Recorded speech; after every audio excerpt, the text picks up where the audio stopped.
Hier, la flamme olympique, Félix, vient de passer une deuxième journée à travers la capitale. Oui, un premier passage à Paris avec le rond-point des Champs-Élysées et le Louvre hier pour la fête nationale, entre autres lieux symboliques, puisqu'elle a un peu écumé la capitale de long en large. Aujourd'hui, c'était Montmartre ce matin, les Buttes Chaumont ou encore le petit quartier de la Butte aux Cailles cet après-midi. Ce sera l'hôtel de ville ce soir. La flamme olympique reviendra dans même pas une dizaine de jours. Le 26 juillet au nord de Paris, à Saint-Denis, pour son arrivée, ce sera évidemment la cérémonie d'ouverture. Pour en parler, nous sommes en ligne avec l'un des relayeurs du jour. Bonsoir Vivien Boyi-Banga. Bonsoir. Bonsoir. Bonsoir Vivien. Le frère d'Abel. Le frère d'Abel, notre vraie voix. Bah oui. Bienvenue dans Les Vraies Voix et merci d'être avec nous, fondateur de l'association Les Talents du 18, une association qui aide les créateurs de projets, les sportifs liés à des clubs du 18e arrondissement, c'est le nord de Paris. Ce matin, vous avez donc porté la flamme après Jamel Debbouze, boulevard Barbès, c'est ça ? Ouais. C'est exact. Donc j'étais ce matin le 10e relayeur de la première séquence et j'ai eu du coup l'immense honneur d'abord, avant de parler de Jamel Debbouze, c'est d'abord un immense honneur d'être choisi parmi les 10 000 porteurs qui vont faire les 68 étapes de cette flamme olympique et voilà, un peu avant 9 heures, du coup, j'ai reçu des mains de Jamel Debbouze, cette flamme olympique, boulevard Barbès, et pour moi, c'est un honneur parce que il y a plusieurs symboliques. C'est que, premièrement, boulevard Barbès, c'est un petit peu mon quartier parce que je suis vraiment un enfant du 18e.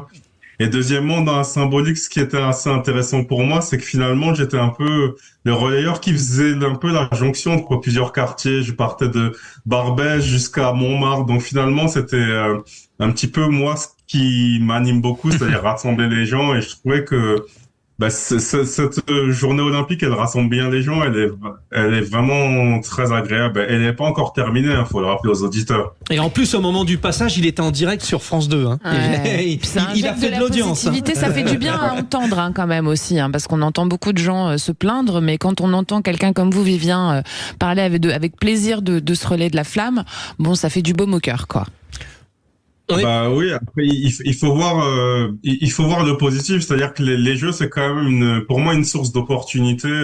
Alors pas seulement pour mon association et les actions que nous on essaie de mener au quotidien dans le 18e pour valoriser les réussites et vraiment aider les porteurs de projets, les sportifs et d'autres créateurs dans la culture. C'est les jeux, je pense que pour tout le monde, ça peut être aussi une façon finalement de voir quelles sont les réussites locales, à qui on peut s'accrocher, comment est-ce qu'on peut tout simplement se connecter, que ce soit en province, au département d'outre-mer, territoire d'outre-mer. Et finalement, c'est ça un petit peu peut-être ce qui nous manque tous, c'est-à-dire que souvent on a beaucoup de projets, beaucoup de talents, mais parfois on va chercher très très loin, alors que parfois la personne qui peut nous aider, elle peut être dans le même quartier, dans la même ville, etc. Exactement. Jean Dorido. Oui, j'aurais une question pour Vivien.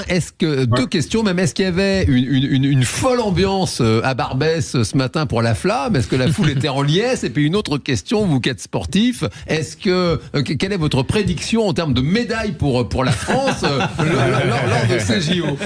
Alors, sur le populaire, déjà.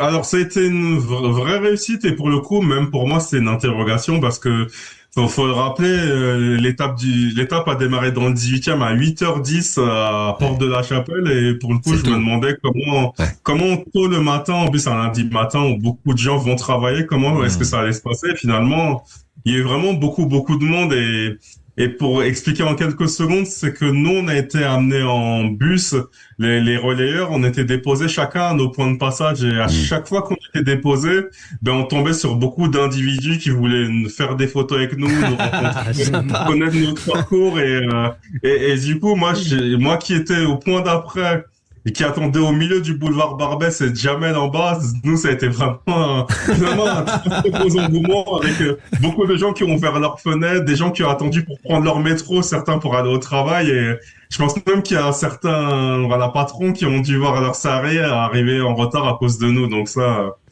Et vous avez, on le voit si vous avez la chaîne YouTube pour Sud Radio, c'est-à-dire vous avez le numéro E010, hein, vous avez gardé le numéro. Bon. Et Jean vous a posé la question, combien de médailles pour les Français? Allez.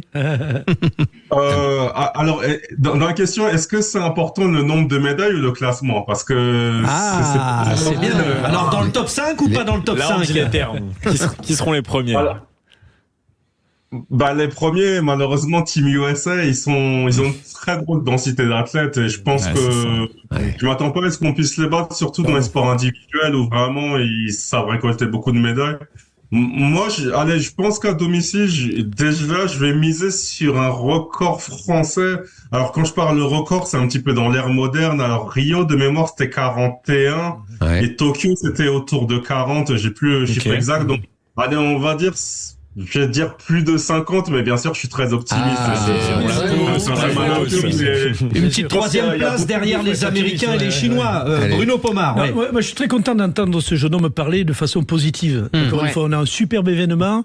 Ce garçon a porté la flamme comme d'autres, et de parler de choses positives encore une fois. Et c'est important. On a besoin de vivre ensemble, de ce vivre ensemble qui est important pour notre société, surtout dans la période que l'on vit. Et bravo encore une fois. Merci beaucoup, merci Félix. Merci à vous, merci Vivien Boyi-Banga. On rappelle peut-être je l'ai vu ce matin avec Jamel Debbouze. Le nom de l'association, les talents du 18. Merci beaucoup. Merci Vivien.